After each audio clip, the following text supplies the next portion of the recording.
Telangana police శాఖ కీలక నిర్ణయం తీసుకుంది. మాజీ డీజీపీలతో సహా ప్రస్తుతం కీలక పోస్టులో ఉన్న పోలీస్ అధికారులకు బుల్లెట్ ప్రూఫ్ వాహనాలు తొలగించింది. 20 మంది మాజీ పోలీస్ ఉన్నతాధికారులతో పాటు ప్రస్తుత అధికారులకు బుల్లెట్ వాహనాలు తీసివేశారు. మాజీ డీజీపీలు Swarnajit Sen, AK Khan, AK Mohanty, Dinesh Reddy, Jitender, Mahender Reddy, Anurag Sharma, Purnachandra Rao, Kothakota Srinivas Reddy, Naveen Chand, Daniel, Venkatrama Reddy, Stephen Ravindra, RS Praveen Kumar, DT Naik, Umesh Sharif, Ravi Gupta, intelligence chief Vijay Kumar, Hyderabad police commissioners కి బుల్లెట్ ప్రూఫ్ వాహనాలను తీసివేసింది పోలీస్ శాఖ. మాజీ డీజీపీలకున్న ఎస్కాట్ వాహనాలను సైతం తీసివేసింది పోలీస్ శాఖ. పలువురు రాజకీయ నేతలతో పాటు పోలీస్ అధికారులకు సైతం గన్మెన్ల సంఖ్య కుదించింది. చాలా వరకు 1+1 గన్మెన్లకే పరిమితం చేసింది.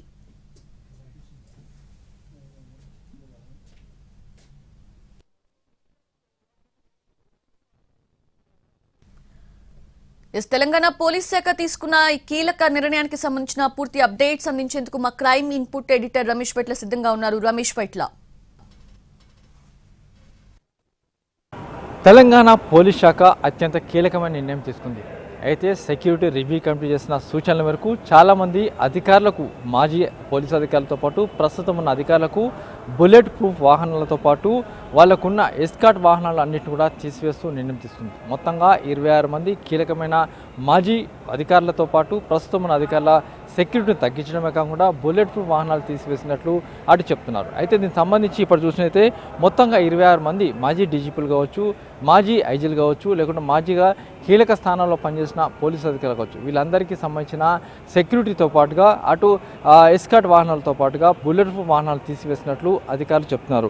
ఇందులో మాజీ డీజీపీలైన Swarnajit Sen, AK Khan, AK Mohanty, Dinesh Reddy, Jitender, Mahender Reddy, Anurag Sharma, Purnachandra Rao, Kothakota Srinivas Reddy, Naveen Chand, Daniel, Venkatrama Reddy, Stephen Ravindra, ప్రస్తుతం ఉన్న Stephen Ravindra, RS Praveen Kumar, DT Naik, Umesh Sharif, Ravi Gupta, ప్రస్తుతం ఉన్న ఇంటెలిజెన్స్ చీఫ్ విజయ్ కుమార్, ప్రస్తుతం హైదరాబాద్ సిపి సజ్జనార్, వీళ్ళకి సంబంధించిన బుల్లెట్ ప్రూఫ్ వాహనాలన్నింటి కూడా అటు పోలీస్ శాఖ వెనక్కి తీసుకుంది. వీళ్ళకున్న ఎస్కాట్ వాహనాలు కూడా రిటర్న్ చేయమని చెప్పడం జరిగింది. అయితే వీళ్ళు వెంటనే వాళ్ళకి సంబంధించి వాళ్ళ దగ్గర ఉన్న బుల్లెట్ ప్రూఫ్ వాహనాలతో పాటు ఎస్కాట్ వాహనాలను కూడా రిటర్న్ చేయడం జరిగింది. మొత్తంగా 26 మందికి సంబంధించిన కీలకమైన మాజీ పోలీస్ అధికారులతో పాటు తాజా అధికారులకు సంబంధించిన సెక్యూరిటీ మీద రివ్యూ చేసి ఆ మేరకు బుల్లెట్ ప్రూఫ్ వాహనాలను అన్నింటిని కూడా రిటర్న్ తీసుకోవడం జరిగింది. అయితే దీంట్లో ఎస్కాట్ వాహనాలు కూడా తీసుకున్నట్లుగా అధికారులు ప్రకటించున్నారు. అయితే దీంట్లో ప్రస్తుతం ఉన్న హైదరాబాద్ సిపితో పాటు ఇంటెలిజెన్స్ చీఫ్ అయిన విజయ్ కుమారు, తర్వాత సివిల్ సప్లై చీఫ్గా ఉన్న స్టీఫెన్ రవీంద్రతో పాటు మరికొంతమంది ఇక్కడ ప్రస్తుతం పనిచేస్తున్న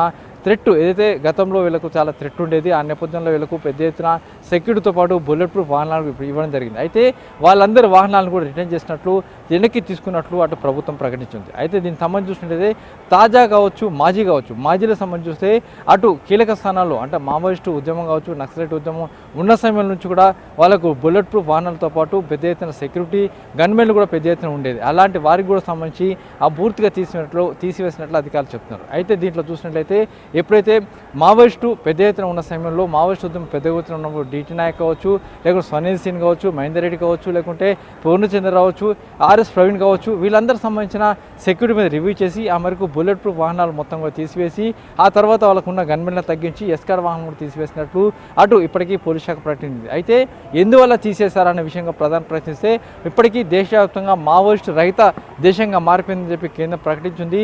ఆ నేపథ్యంలో మావోయిస్టులు లేనప్పుడు మావోయిస్టులకు సంబంధించిన వాళ్ళ కోసం ఏదైతే థ్రెట్ ఉన్న నేపథ్యంలో